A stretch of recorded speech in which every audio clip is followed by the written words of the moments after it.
اور حضور علیہ السلام کے ہاتھوں سے، حضور علیہ السلام کی زبان سے، حضور علیہ السلام کے اشاروں سے کئی معجزات ظہور پذیر ہوئے ہیں۔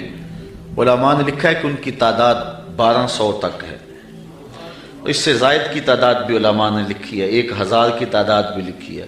بہرحال حضور علیہ السلام کو اللہ تعالیٰ نے سراپا معجزہ بنایا، جدھر انگلی اٹھتی کائنات اسی طرف ہوتی، قطرے کو سمندر ذرے کو ستارہ کرتے ہیں، کونین کو خم آ جاتا ہے جب زلف سنوارا کرتے ہیں۔ میرے آقا کریم علیہ السلام کے اشاروں پہ پوری کائنات ہے۔ اللہ اکبر، ذرے اس خاک کے تابندہ ستارے ہوں گے جس جگہ آپ نے نالین اتارے ہوں گے۔ ہم تو اس نبی کے چاہنے، اس نبی کے ماننے والے ہیں۔ حضور کا ذکر سن کے اہل ایمان خوش بھی ہوتے ہیں اور ان کے ایمان میں اضافہ بھی ہوتا ہے، اور ان کو ٹھنڈ بھی پڑتی ہے، اور ان کی روح بھی رقص کرتی ہے۔ تو آؤ حضور علیہ السلام کے کچھ معجزات آپ تک پہنچاؤں۔ حضرت انس رضی اللہ تعالی عنہ روایت کرتے ہیں، امام بخاری نے اور امام مسلم نے اس حدیث کو اپنی اپنی اسناد کے ساتھ بیان کیا ہے۔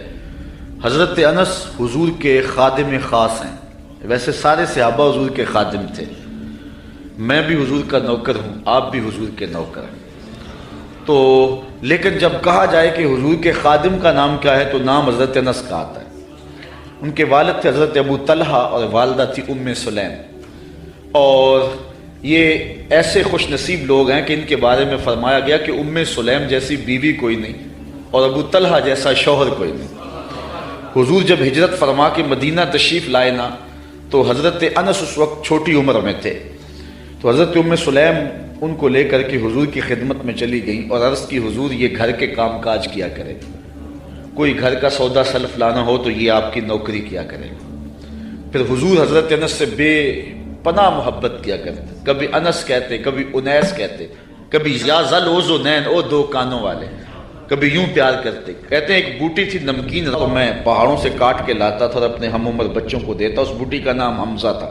حضور نے مجھے ایک دن دیکھا اور فرمایا یا ابا حمزہ، او ابو حمزہ۔ حضور مجھے ابو حمزہ کہہ کے بھی پکارتے، انیس بھی کہتے، انس بھی کہتے، اور مجھے یا ذل اوزنین، او دو کانوں والے، یہ کہہ کے بھی پکارتے تھے۔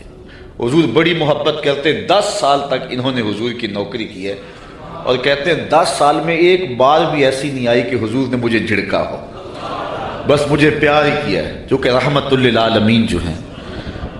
اب حضرت انس اس کو روایت کرتے ہیں، وان انس قال کان النبی صلی اللہ علیہ وسلم عروسا بزینب، کہتے ہیں جس دن حضرت زینب سے حضور کا نکاح ہوا، حضرت انس کے لفظ سنیے، کان النبی صلی اللہ علیہ وسلم عروسا بزینب، جس دن حضور حضرت زینب کے دولہے بنے۔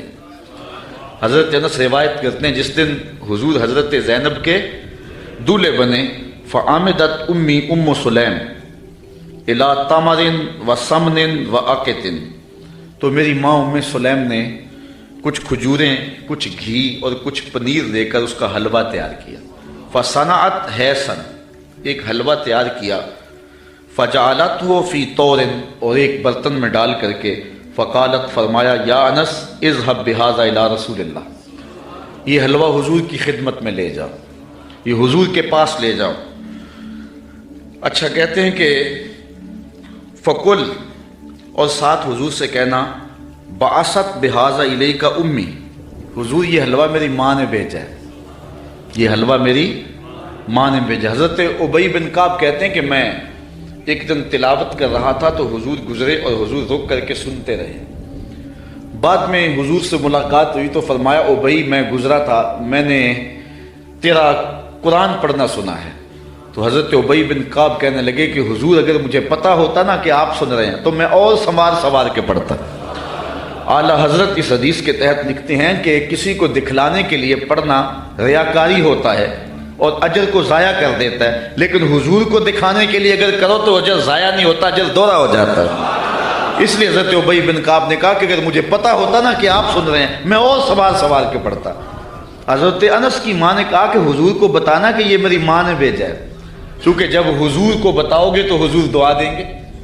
ایک دن حضور کسی صحابی کے گھر کے دروازے پہ گئے اور آقا کریم کی عادت یہ تھی کہ السلام علیکم کہتے، جا کہا السلام علیکم، وہ دروازے پہ کھڑا تھا، سن لیا حضور آئے ہوں تو پتہ نہ چلا ہو کہ کون آیا ہے۔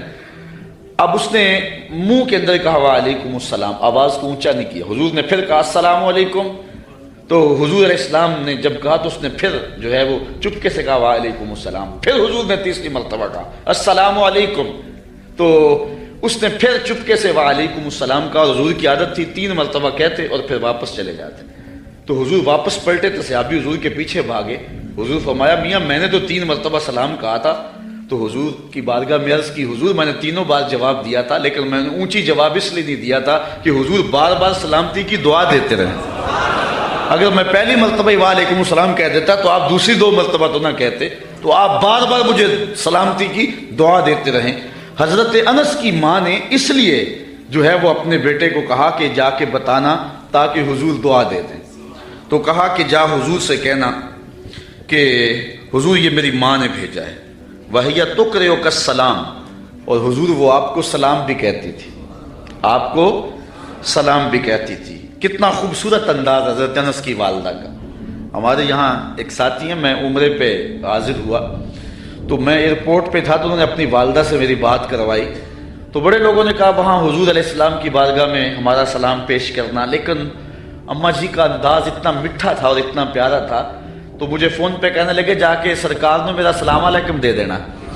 تو حضرت انس کی ماں نے کہا کہ حضور کی خدمت میں جا کے میرا سلام بھی پیش کرنا اور بتانا کہ یہ انس کی ماں نے بھیجا ہے، اور ساتھ تیسری بات وَتَقُولُ إِنَّ هَذَا لَكَ مِنَّا قَلِيلٌ یا رسول اللہ، اور کہنا حضور یہ ہماری طرف سے تھوڑا سا نذرانہ ہے، قبول کر لو، یہ زیادہ نہیں ہے، یہ بہت تھوڑا سا ہے، اس کو قبول کر لو۔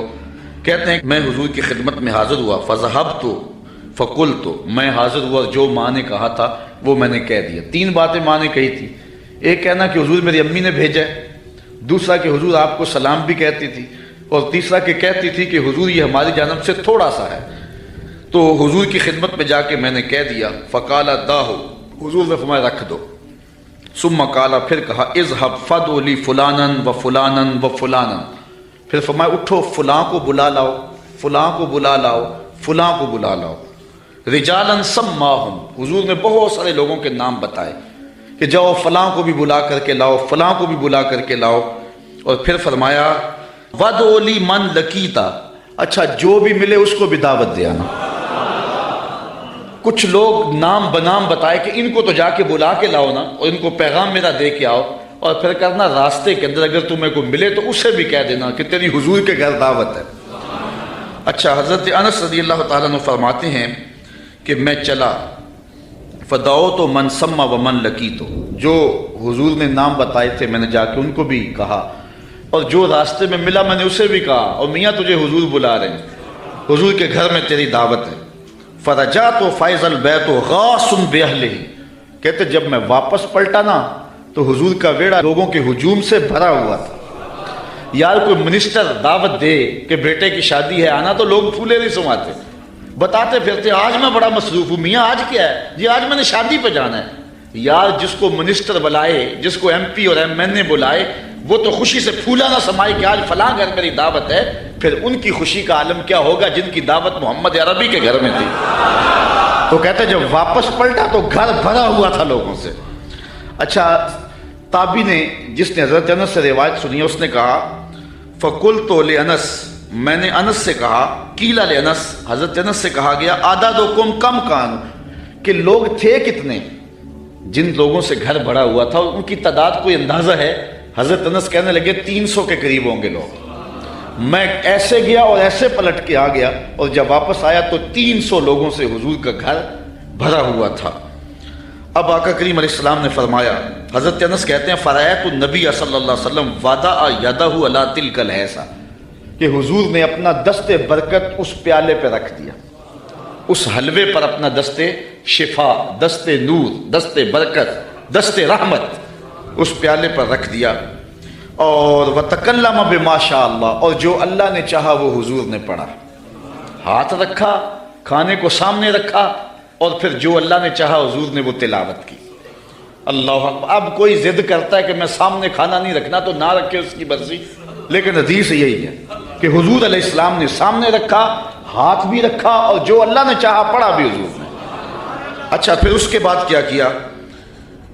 ثم جعل یدعو عشرۃ عشرۃ یاکلون منہ، فرمایا 10 آتے جاؤ، 10 آتے جاؤ، 10 لوگ آتے گئے۔ ویقولو، اور حضور علیہ السلام ان کو فرماتے تھے، لہم ان کو، اذکر اسم اللہ ولیاکل کل رجل مما یلیہ، کہ ہر شخص اللہ کا نام لیتا جائے اور اپنے سامنے سے کھاتا جائے۔ قال فاکلوا حتی شبعوا، کہتے ہیں کہ لوگ کھا گئے حتیٰ کہ رج گئے۔ فخرجت طائفۃ ودخلت طائفہ، ایک گروہ جاتا دوسرا آ جاتا۔ حتی اکلوا کلہم، یہاں تک کہ سب نے ایک پیالے سے کھانا کھا لیا۔ قال لی یا انس ارفع، حضور نے مجھے کہا انس، جب سب لوگ کھا چکے تو حضور فرمایا انس پیالہ اٹھا لو، یہ برتن اٹھا لو۔ فرفعتو، کہتے ہیں میں نے وہ برتن اٹھا لیا۔ اب آگے حضرت انس کی سنیے، کہتے ہیں فما ادری ہینا وضعت اکثر ام ہینا رفعت، حضرت انس کہتے ہیں میں فیصلہ نہیں کر سکتا کہ جب میں نے پیالہ رکھا تھا حلوہ اس وقت زیادہ تھا یا جب اٹھایا تھا اس وقت زیادہ تھا۔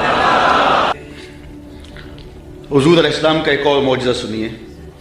حضرت ابو ہریرہ رضی اللہ تعالیٰ عنہ روایت کرتے ہیں، ہمارے ادھر ایک مولوی صاحب ہوا کرتے تھے، سیدھے سادھے بھولے بالے، درس نظامی تو نہیں پڑھے تھے لیکن حضور کے ساتھ پیار بڑا رکھتے تھے، اللہ ان کی مغفرت فرمایا، فوت ہو چکے ہیں۔ تو کسی نے ان سے پوچھا کہ حضرت ابو ہریرہ کو ابو ہریرہ کیوں کہتے ہیں، حضرت ابو ہریرہ کو ابو ہریرہ کیوں کہتے ہیں؟ تو انہوں نے جواب دیا، کہنے لگے کہ ابو ہریرہ کو ابو ہریرہ اس لیے کہتے ہیں کہ وہ ہر ویلے حضور کے پاس رہتے تھے۔ ابو ہریرہ کو ابو ہریرہ اس لیے کہتے ہیں کہ وہ ہر ویلے حضور کے پاس رہتے۔ اس کا سبب تو اور ہے لیکن چلو آج یہی ترجمہ کر لیتے ہیں کہ حضرت ابو ہریرہ ہر ویلے حضور کے پاس ہی رہتے تھے اور ان کے مقدر کے وہ حضور کے پاس رہتے تھے۔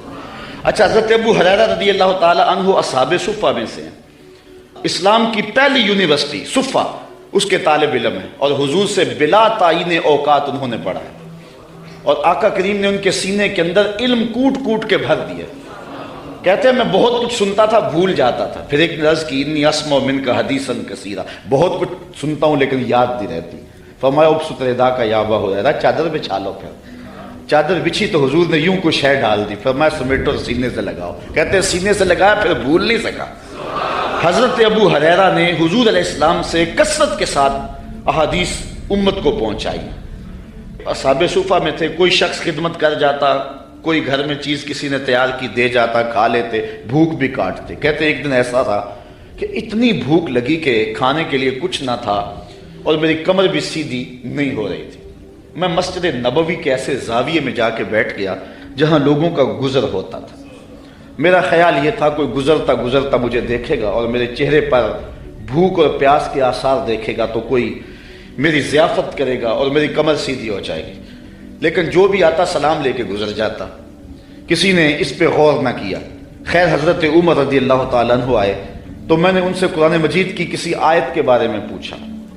میرا خیال تھا کہ یہ آیت بھی بتائیں گے اور ساتھ میرے سے ہم کلام بھی ہوں گے اور میرے اندر کی کیفیت جان جائیں گے۔ انہوں نے مجھے آیت بتائی اور جلدی سے چلے گئے۔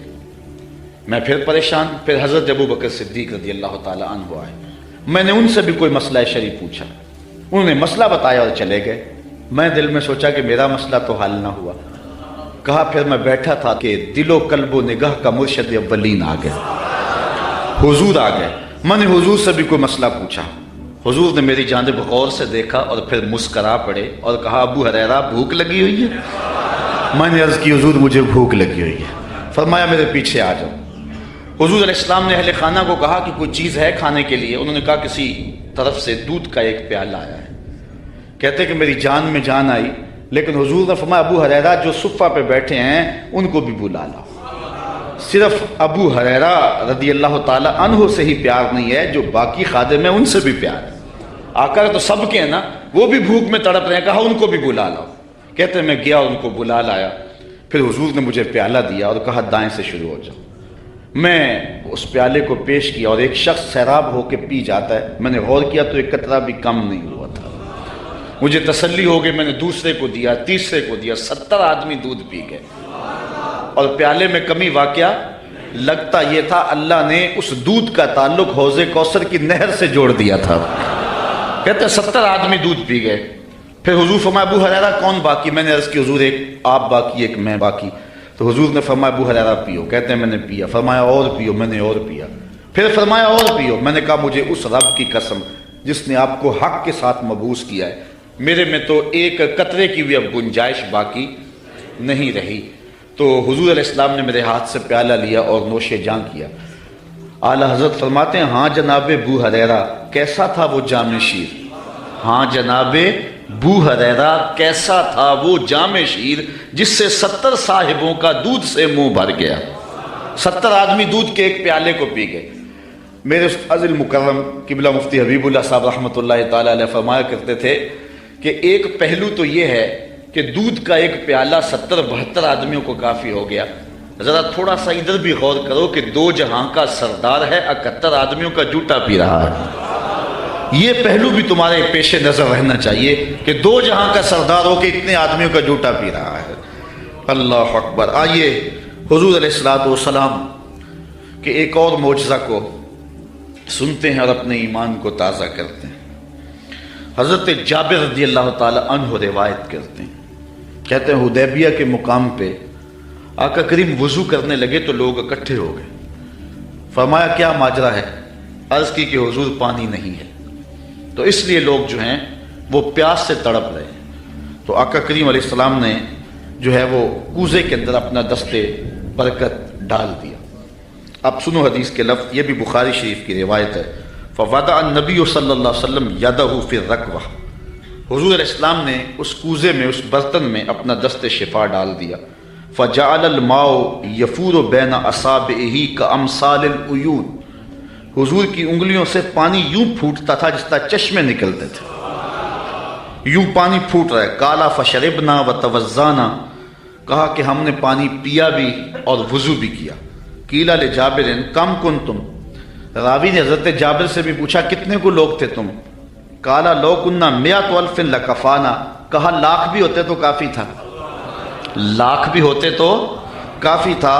کنا 15 لیکن ہم تھے جو ہیں وہ 1500، لیکن اگر وہ لاکھ بھی ہوتے تو وہ پانی کم نہ پڑتا۔ یہاں اعلیٰ حضرت کا اسلوب پھر دیکھیے، آپ فرماتے انگلیاں ہیں فیض پر، ٹوٹے ہیں پیاسے جھوم کر۔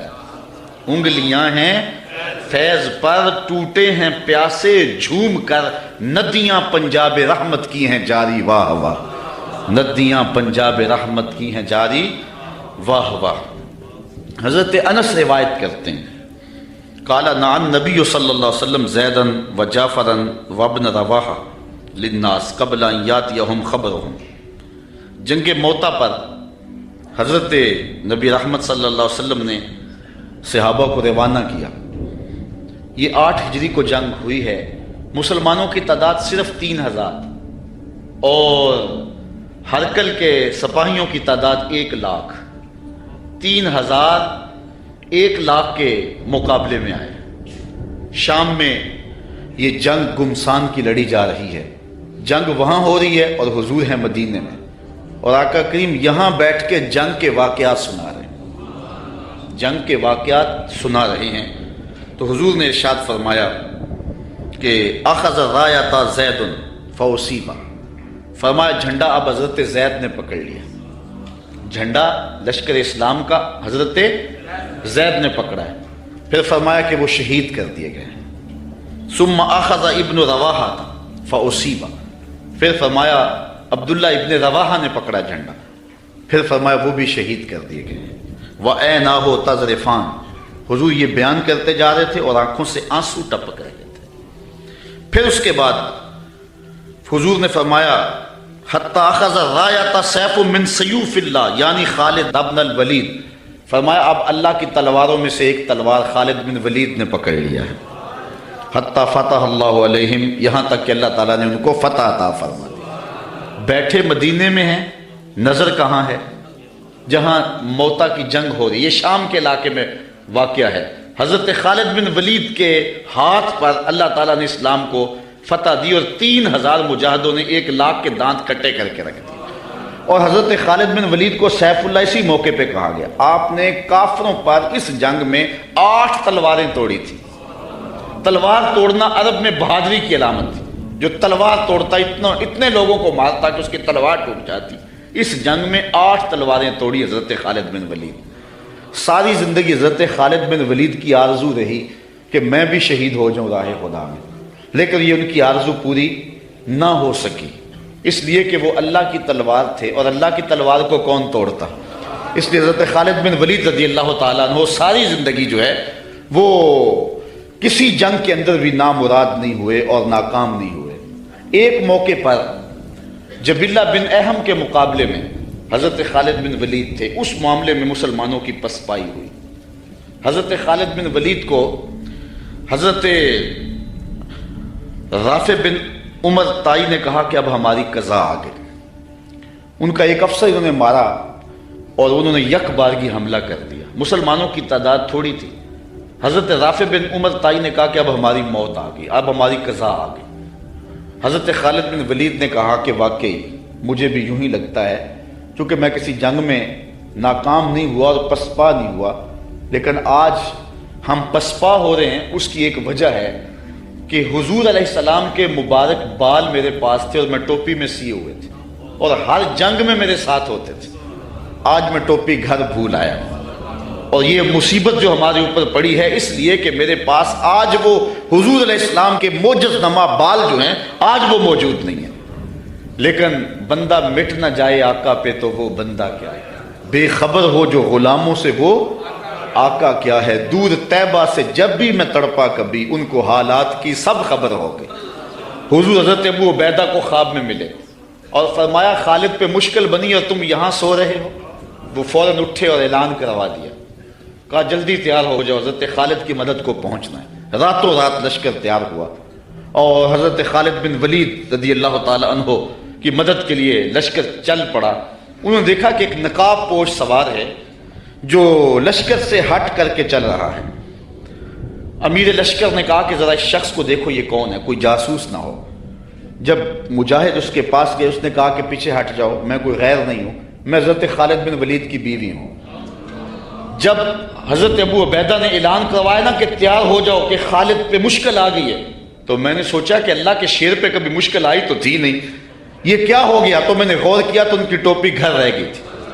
تو میں نے ٹوپی لی، میں ان کو ٹوپی دینے جا رہی. لشکر کے ساتھ ساتھ حضرت خالد بن ولید کی اہلیہ بھی چلتی رہی. حضرت خالد بن ولید ادھر محاذ پہ ڈٹے ہوئے. اچانک حضرت خالد بن ولید کیا دیکھتے ہیں کہ ایک جانب سے اللہ اکبر کی آواز آئی اور 5-6 مجاہد ہیں جو دشمن کے لشکر کو پیچھے دھکیل رہے ہیں، اور اس میں ایک نقاب پوش مجاہد بھی ہے. حضرت خالد بن ولید نے گھوڑے کو ایڑ لگائی اور جا کے اس کے قریب کھڑے ہو گئے. کہا جوان مجاہد تو کون ہے کہ لشکر کے جو ہے پشتے کاٹ رہا ہے.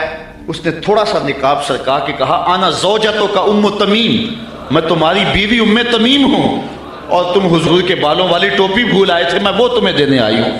تو انہوں نے وہ ٹوپی ان کو پیش کی تو اللہ نے اسی دن حضرت خالد بن ولید کو فتح عطا فرمایا. یہ حضور علیہ السلام کے منہ مبارک کا موقع. حضرت سلمان فارسی رضی اللہ تعالی عنہ نے 350 سال زندگی پائی. ایک روایت کے مطابق 250 سال اور دوسری روایت کے مطابق 350 سال زندگی پائی. کہتے ہیں کہ میں ایک پادری کی خدمت کرتا رہا. جب اس کا آخری وقت آیا اس نے مجھے کہا کہ تو نے میری بڑی نوکری کی ہے اور بڑی خدمت کی ہے، تو اب میں جا رہا ہوں، لیکن اب تو چلا جا غموریہ، اور وہاں کا ایک راہب ہے جو کتاب اللہ کو صحیح جاننے والا ہے، اس کی خدمت کا تجھے کچھ مل جائے گا. کہتے میں نے اس کی وفات کے بعد تدفین کی اور پھر غموریہ کے اس راہب کے پاس پہنچا. ساری زندگی میں نے اس کی نوکری کی. جب وہ فوت ہونے لگا تو اس نے مجھے کہا کہ اب میں اس دنیا سے جا رہا ہوں، تو نے بہت زیادہ میری خدمت کی، میں تجھے ایک پتے کی بات بتاؤں. اب تو چلا جا مدینے میں، یثرب میں، یہ نبی آخر الزمان کی ہجرت گاہ ہوگا، اور وہاں جا کے اس کا انتظار کر، اب وہ آنے والے، ان کے آنے کا وقت بالکل قریب آ گیا۔ کہتے میں نے اس کو کہا کہ مجھے کیسے پتہ چلے گا کہ یہ نبی ہے؟ کوئی شخص بھی تو دعویٰ کر سکتا ہے۔ کہا 3 نشانیاں ہوں گی۔ ایک تو یہ ہے کہ صدقہ قبول نہیں کرے گا، دوسری نشانی ہدیہ قبول کرے گا، تیسرا 2 کندھوں کے درمیان مہر نبوت ہوگی۔ کہتے میں نے وہاں سے رخت سفر باندھا، راستے میں ایک قافلے کو کہا کہ تم مجھے اپنے ساتھ لے جاؤ۔ انہوں نے مجھے تنہا سمجھ کے مجھے گرفتار کر لیا اور مدینے کے قریب آ کے ایک یہودی کے ہاتھوں مجھے فروخت کر دیا۔ میں نے کہا مجھے غلامی بھی قبول ہے، کبھی عرش پر کبھی فرش پر، کبھی ان کے در کبھی در بدر، غم عاشقی تیرا شکریہ میں کہاں کہاں سے گزر گیا۔ کہتے ہیں ایک دن میں اس یہودی کے باغ میں کام کر رہا تھا اور کھجوریں توڑ رہا تھا کہ مدینے کی گلیوں میں طالع البدر علینا کی آوازیں آنے لگی۔ چھلانگ لگائی اور دوڑ لگا دی۔ یہودی نے سمجھا کہ میرا غلام بھاگ گیا، اس نے بھاگ کر کے پکڑ لیا۔ حضرت سلمان فارسی کہنے لگے کہ میاں میرا جسم تیرا ہی غلام ہے لیکن دل کسی اور کا ہے۔ تو پھر میں حضور کی خدمت میں کچھ کھجوریں پیش کی تو فرمایا ہم نبی ہیں، ہم صدقہ نہیں لیا کرتے۔ میں نے کہا حضور صدقہ نہیں ہے، ہدیہ ہے، تو حضور نے قبول فرما لیا۔ 2 نشانیاں پوری ہو گئیں، اب تیسری نشانی کا انتظار ہے۔ حضور مہر نبوت کو چھپا کر کے رکھتے تھے، میں طاق میں رہتا تھا۔ ایک دن ایک جنازے میں حضور تشریف لائے، میں تھوڑا سا حضور کے پیچھے ہوا تو آقا کریم علیہ السلام نے اپنی چادر مہر نبوت سے ہٹا دی۔ فَأَلْقَ إِلَيَّ رِدَاءَهُ، اپنی چادر میری جانب پھینک دی۔ وَقَالَ انظر إِلَى مَا أُمِرْتَ بِهِ، جو تجھے بتایا گیا دیکھ لے، جو ڈھونڈ رہا ہے وہ دیکھ لے۔ فَرَأَيْتُ الْخَاتِمَ بَيْنَ كَتِفَيْهِ مِثْلَ بَيْضَةِ الْحَمَامَةِ، تو پھر میں نے حضور کے 2 کندھوں کے درمیان کبوتر کے انڈے کے برابر حضور کی مہر نبوت دیکھ لی اور ایمان کی دولت سے مالا مال ہو گئے۔ آقا کریم جب ہجرت مدینہ کے لیے رخت سفر باندھتے ہیں، راستے میں عاتقہ بنت خلف بن معبد نامی ایک خاتون کا گھر آیا۔ حضور وہاں رک کر کے ان کو کہا کہ اگر تمہارے پاس ہماری خدمت کے لیے کچھ ہے تو ہمیں پیش کرو۔ بھوک اور پیاس آقا کریم نے محسوس کی، حضور کے جو ساتھی بھی تھے۔ تو اس خاتون نے جس کا نام معبد تھا، اس نے کہا کہ لو کانا عندنا شیء ما آوزکم الکرا، ہم دیہاتی لوگ ہیں اور عرب ہیں، ہمارے ہاں مہمان آ جائے تو کوئی کسر نہیں چھوڑتے، لیکن آج اتفاق ایسا ہے کہ ہمارے گھر کچھ ہے نہیں جو آپ کی خدمت کے لیے پیش کریں۔ عرب لوگ مہمان دیکھ کر کے خوش ہوتے ہیں، پھر مہمان بھی اتنے سونے آ جائیں، لیکن بدقسمتی یہ ہے کہ اس وقت ہمارے پاس کچھ ہے نہیں جو آپ کو پیش کر سکے۔ ایک جانب ایک بکری بندھی ہوئی تھی، لاغر اور کمزور سی۔ حضور فرمایا اگر تم کہو تو اس کا دودھ دھو لیں۔ اس نے کہا اس کی ہڈیوں میں گودا نہیں، کھیری میں دودھ کہاں ہوگا، اگر یہ چلنے کے قابل ہوتی تو ریوڑ کے ساتھ نہ جاتی۔ فرمایا اگر تم اجازت دو۔ اس نے کہا مجھے کیا اعتراض ہو سکتا ہے۔ تو حضرت سیدنا صدیق اکبر نے آگے بڑھ کے بکری کو کھولا اور حضور کے سامنے کھڑا کیا۔ آقا نے دست شفا، دست رحمت اور دست برکت اس بکری کی پشت پہ رکھا۔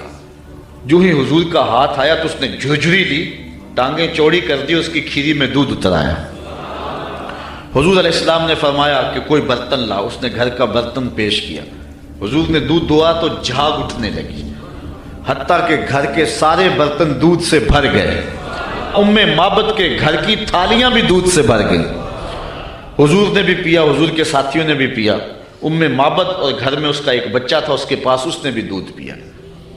حضور علیہ السلام نے دعائے برکت دی اور چلے گئے۔ معبد کو حضور کا پتہ پوچھنا یاد نہ رہا، بس حضور کے حسن اور جمال میں کھو گئی، اور پوچھنا یاد نہ رہا کون ہو، کدھر سے آئے ہو، نام کیا ہے۔ شام کو جب معبد بکریوں کا ریوڑ لے کر کے واپس پلٹا، اس نے کچی کلی پہ نور برستے دیکھا، انوار اترتے دیکھے۔ ایک بار وہ جدھر سے گزرے ہیں نصیر، ایک بار وہ جدھر سے گزرے ہیں نصیر، 1000 بار ادھر سے بہار گزری۔ نشور وادی کا لہجہ دیکھیں، اس نے کہا چند لمحوں کے لیے ٹھہرے تھے تم جس پیڑ کے نیچے، چند لمحوں کے لیے ٹھہرے تھے تم جس پیڑ کے نیچے، سنا ہے آج تک اس پیڑ کا سایہ مہکتا ہے۔ آج تک اس درخت کے سائے سے بھی خوشبو آتی ہے جس درخت کے سائے میں چند لمحوں کے لیے آپ رکے تھے۔ ام معبد کا شوہر ابو معبد کہتا ہے کہ کیا ماجرا ہے، آج ہمارے گھر میں یہ جو رونق ہے اور یہ جو تازگی ہے اور یہ انوار اتر رہے ہیں، کیا ماجرا ہے؟ تو ام معبد کو حضور کا نام تو پوچھنا یاد نہیں رہا، اس نے اپنے طور پہ حضور کا نام رکھ لیا۔ اس نے کہا آج ہمارے گھر میں مبارک آیا تھا، آج ہمارے گھر میں مبارک آیا تھا۔ ابو معبد پوچھتا ہے کہ مبارک کیسا تھا جو سارے گھر کو روشن کر گیا، وہ کیسا تھا؟ تو ام معبد تاصف رسول اللہ صلی اللہ علیہ وسلم، ام معبد حضور کا حلیہ بیان کرتی کہتی ہے فقالت رأیت رجلا ظاہر الوضاحت، میں نے ایک ایسا شخص دیکھا ہے کہ جس کا رنگ نکھرا ہوا تھا، جس کا چہرہ چمک رہا تھا۔ حضور علیہ السلام کے رنگ کے بارے میں یہ بھی حدیث آتی ہے اظہر اللون، حضور کا رنگ جو ہے بالکل واضح اور چمکدار تھا۔ ابیض کے لفظ بھی آتے ہیں۔ ام معبد کہتی ہے رأیت رجلا ظاہر الوضاحت، میں نے ایک ایسا شخص دیکھا جس کا رنگ نکھرا ہوا تھا۔ اللہ اکبر، حدیث بہت طویل ہے۔ قسیم وسیم وفی عینیہ داج وفی اشفارہ وطف وفی صوتہ سہل احول اکحل ازج اکران وفی عنقہ سطع وفی لحیتہ کساسہ۔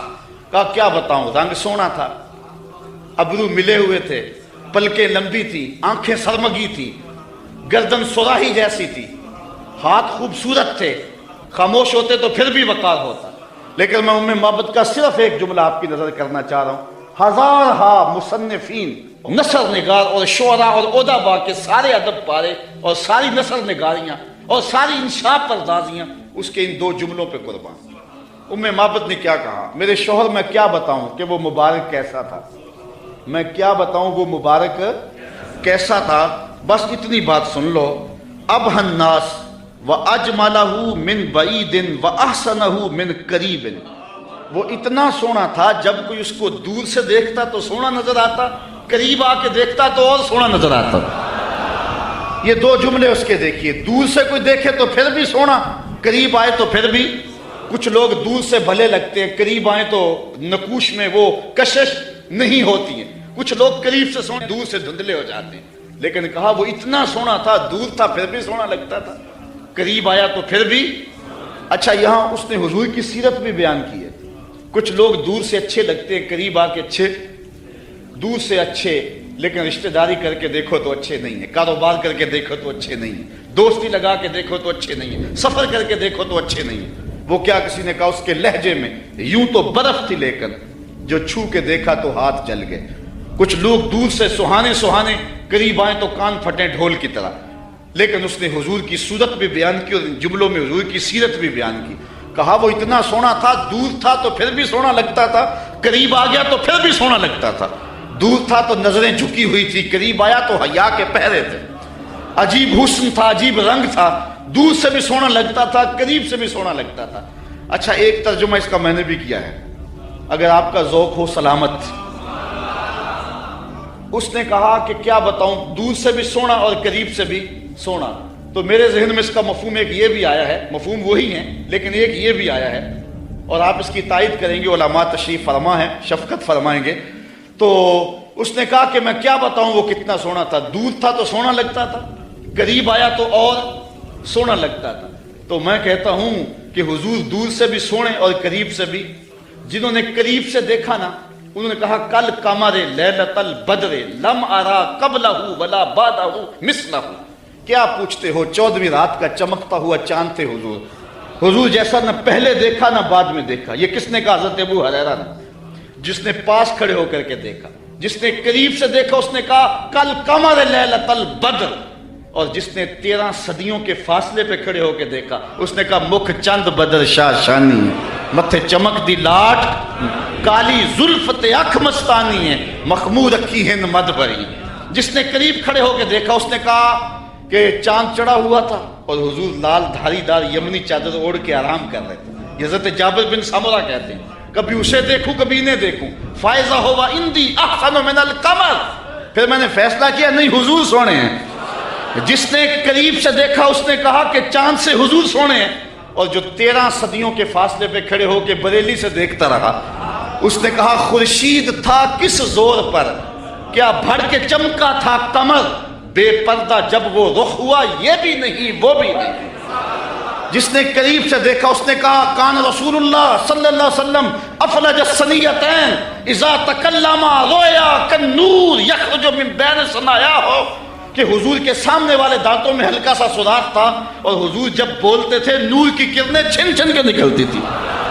یہ حضرت عبداللہ ابن عباس نے کہا جو پاس کھڑے تھے اور جو 14 صدیوں کے فاصلے پہ کھڑا تھا، اس نے کہا تو اجے میرا یار نہیں ڈٹھا، جنوں ویکھ کے چند شرم آوے، ادھی راتی دن چڑھ جاوے، جیو رخ تو نقاب اٹھاوے، تے جے او نکلے سیر کرن نو سارا گلشن سیس نواوے، آتے دھرتی لف لف جاوے، جے ہاتھ پھلاں وچ رکھدا ہاتھ پھلاں تو ود جاوے، نین نشیلے مست رسیلے وچ سونا کجل سہاوے، اکھ اگڑے تے انج پیا جاپے جویں میں خانہ کھل جاوے، تے جے او کھولے پیچ زلف دے اتے راہی راہ پل جاوے، توبہ توبہ حسن سجن دا چال نہ چلی جاوے، بجلی ڈردی لشک نہ مارے متا بے ادبی ہو جاوے، علم خدا نے اینا دتا عقلاں وچ نہ آوے، عقل خدا نے اینی دتی علماں وچ نہ آئے، کیے جاز نظر وچ او دی جو آوے وک جاوے، خلق او دے نے مول ہی دنیا کوئی ورلا ہی جان بچاوے، آزم ایڈا سونا ماہی سنو کدرے نظر نہ آوے۔ جنہوں نے قریب سے دیکھا انہوں نے بھی کہا سونا، جنہوں نے قریب سے دیکھا انہوں نے بھی کہا سونا، اور جنہوں نے دور سے دیکھا انہوں نے بھی کہا سونا۔ جنہوں نے قریب سے دیکھا اس کا نام محمد بن مسلمہ تھا، اس نے کہا اگر ٹیڑھی نظر سے دیکھا نا میرے رسول کو آنکھیں توڑ دوں گا۔ یہ جس نے قریب کھڑے ہو کے دیکھا، اور جو 13 صدیوں کے بعد کھڑے ہو کے دیکھتا رہا اس کا نام غازی علم الدین تھا۔ اس نے کہا ٹکڑے کر دوں گا راجپال اگر ٹیڑھی نگاہ سے دیکھا میرے رسول کو۔ جس نے قریب کھڑے ہو کے دیکھا اس کا نام عمر بن خطاب تھا، اور جو 14 صدیوں کے فاصلے پہ کھڑا تھا اس کا نام عامر چیمہ تھا۔ جس نے قریب کھڑے ہو کر کے دیکھا وہ حضور کے غلام تھے اور صحابہ تھے، اور جس نے 14 صدیوں کے فاصلے پہ کھڑے ہو کر کے دیکھا ملازم تو پولیس کا تھا۔ اس نے کہا تو گورنر ہے تو میں محمد کا نوکر ہوں، میں کاٹ کے ٹکڑے کر دوں گا اگر تیری نظر سے بھی دیکھا تو کہا کوئی قریب سے دیکھے پھر بھی واری جائے، دور سے دیکھے پھر بھی واری جائے، تو اجے میرا یار نہیں ڈٹھا، جنہوں ویکھ کے چند شرم آوے۔ کہا کیا بتاؤں کہ وہ قریب سے بھی سونا اور دور سے بھی سونا۔ اچھا اس نے حضور کا حلیہ بیان کیا، ام مابت میرے بچے تیرے پہ قربان، ام مابت میری نسلیں فدا تیرے ایک ایک جملے پہ حضور کا حلیہ بیان کیا اور حد کر دی ام مابت نے۔ دعا کرو اللہ ہمیں حضور کی زیارت نصیب فرمائے۔ یا اللہ واسطہ ڈالتے ہیں ام مابت کا، ہمیں حضور کی زیارت دے دے۔ یہ آنکھیں اس قابل تو نہیں ہیں لیکن مالک تو کرم کر، ہم تیرے محبوب کا نام لے رہے ہیں، ام مابت کا صدقہ حضور کی زیارت دے دے۔ اچھا ام مابت نے حضور کا حلیہ بیان کیا، مبارک کا حلیہ بیان کیا۔ ام مابت حلیہ بیان کر کے فارغ ہوئی تو بچہ بولا امی وہ بکری والی بات سنائی نہیں، جو بکری کی پشت پہ ہاتھ پھیرا تھا مبارک نے وہ تو بات نہیں سنائی۔ اللہ اکبر۔ اب ابو مابت کہتا تم نے زیادتی کیا میرے سے، جب مبارک آیا تو مجھے بلایا کیوں نہیں، اس کو میں بھی دیکھنا چاہتا تھا۔ اب میں بکریاں دودھ لے کر نہیں جاؤں گا، قریب قریب رہا کروں گا، کبھی مبارک آئے نا تو مجھے بلا لینا۔ اب وہ سارے گھر کے افراد مبارک کا انتظار کرتے ہیں۔ ابو مابت کہتا ہے ایک بار ہی آ جائے، جن لوگوں نے مدینہ نہیں نہ دیکھا ہوتا وہ کہتے ہیں ایک بار مدینے بلا لے مولا پھر پاویں جان کڈ لئی، اور جنہوں نے دیکھ لیا ہوتا وہ کہتے ہیں یا اللہ بار بار بلا۔ ابو مابت کے جذبات یہ تھے ایک بار ہی دیکھ لوں، لیکن ام مابت کہتی تھی کاش کے روز بھی گزرے، مبارک کا روزانہ گزر ہو یہاں سے۔ ایک دن ام مابت سودا سلف لینے کے لیے قریبی بستی میں گئی، نہ ملا تو آگے بڑھ گئی، آگے شہر مدینہ میں جا پہنچی، سودا خرید رہی تھی، بچہ بھی ساتھ تھا کہ حضرت ابوبکر صدیق گزرے، تو بچے نے جب دیکھا نا تو تڑپنے لگا، اور اس کے لفظوں میں وہ بے ساختگی اور اس کی تڑپ ظاہر ہو رہی ہے۔ اس نے کہا یا امہ ان ھذا الرجل الذی کان مع المبارک، اے امی اس دن جو مبارک کے ساتھ نہیں بندہ تھا یہ جا رہا ہے۔ سودا چھوڑا حضرت ابوبکر صدیق کے پیچھے اور پوچھتے ہیں مبارک کہاں ہے، تم تو مل گئے ہو، مبارک کدھر ہے؟ اب نام تو اپنے طور پہ رکھا ہوا تھا، حضرت ابو بکر صدیق فرمایا کس مبارک کو ڈھونڈ رہی ہو؟ کہا وہی جس نے بکری کی پشت پہ ہاتھ پھیرا تھا۔ کہا آؤ تمہیں مبارک کے ڈیرے پہ لے چلو۔ حضور صحن مسجد نبوی میں بیٹھے ہوئے تھے۔ جب بچے نے دیکھا تو پھر چیخا اور کہا امی وہ دیکھو مبارک بیٹھا ہوا۔ یہ حضور کے قدموں میں بیٹھ گئی اور برکت لوٹی۔ حضور نے اسلام دیا، انہوں نے قبول کیا، واپس پلٹے، گھر آئے۔ شام کو ابو معبد کے واپس آنے کا جب وقت ہوا نا تو ماں کہتی تھی بیٹے تو خاموش رہنا، میں بتاؤں گی تمہارے باپ کو۔ بیٹا کہتا نہیں امی، مبارک کے ساتھی کو میں نے دیکھا تھا، اس لیے میں نے بتانا ہے ابو کہ ہم مبارک کو دیکھ آئے ہیں۔ شام کو جب ابو معبد آیا نا، یہ دونوں بتانے لگے، وہ پہلے ہی بول پڑا، کہا گھر پھر چمک رہا ہے، مبارک پھر آیا تھا؟ انہوں نے کہا مبارک تو نہیں آیا، ہم اس کا ڈیرا دیکھ آئے ہیں۔ کہا کدھر رہتا ہے؟ کہا جسے دنیا محمد کہتی ہے وہی تو مبارک ہے۔ پھر اگلے دن ابو معبد بھی حضور کے قدموں میں بیٹھا ہوا تھا۔ وہ بکری ام معبد کے پاس عام و رمادہ تک زندہ رہی۔ اہل سیر لکھتے ہیں کہ یہ حضرت عمر کے دور میں ایک سال آیا تھا جب قحط پڑا تھا اور درخت بھی سوکھ گئے تھے، جانوروں کی چھاتیاں بھی خشک ہو گئی تھی، کنویں کے پانی بھی نیچے چلے گئے تھے، حوض بھی خشک ہو گئے تھے، کہیں سے پانی کا کوئی قطرہ نہیں ملتا تھا، لیکن ام معبد کے ڈیرے سے بکری کا دودھ مل جاتا تھا، کیونکہ حضور علیہ السلام نے اس بکری پر اپنا دست شفا پھیرا تھا، اپنا دست برکت پھیرا تھا۔ یہ حضور علیہ السلام کے ہاتھ کی اور حضور علیہ السلام کے دست نور کی برکت ہے۔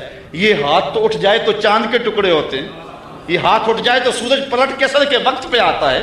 اللہ اکبر، یہ جدھر ہاتھ ہو جاتے ہیں ادھر ہی کائنات کا نظام ہوتا ہے۔ اللہ تعالی ہمیں حضور کی محبت نصیب فرمائے۔ یہ عنوان تو ایسا تھا کہ اس کو بیان کرتے رہیں، لیکن میں اسی پر آج کی اس گفتگو کو اختتام پذیر کرتا ہوں اور یہ دعا کرتا ہوں کہ اللہ ہمیں حضور علیہ السلام کے معجزات کا صدقہ میرے ملک کو امن عطا کرے، میرے وطن کو امن دے دے۔ الحمدللہ قوم جاگ پڑی ہے، قوم میں شعوری لہر بڑی تیزی کے ساتھ دوڑ رہی ہے، اور قوم اتنی دیر تک قوم نہیں بنتی جب تک حضور کی دہلیز پہ نہیں آتی۔ اور مجھے اس بات پہ جو ہے وہ ناز ہے کہ پوری دنیا میں یہ میلاد کا موسم گزر رہا ہے، دیکھو کوئی گھر ایسا نہیں جہاں میرے حضور کا جھنڈا نہ جھول رہا ہو۔ ہر شے نیچے جا رہی ہے، ذکر رسول اوپر جا رہا ہے۔ جلوسوں کا جو اہتمام تھا اس وقت، جو انداز تھا، آپ کے شہر کی رونق بھی میں دیکھ کر کے گیا ہوں اور آپ کی محبتیں بھی میں نے دیکھی، اور پوری دنیا کے اندر جو کیفیات ہیں اس وقت وہ ایک روشن باب ہے اور ایک اجالا ہے۔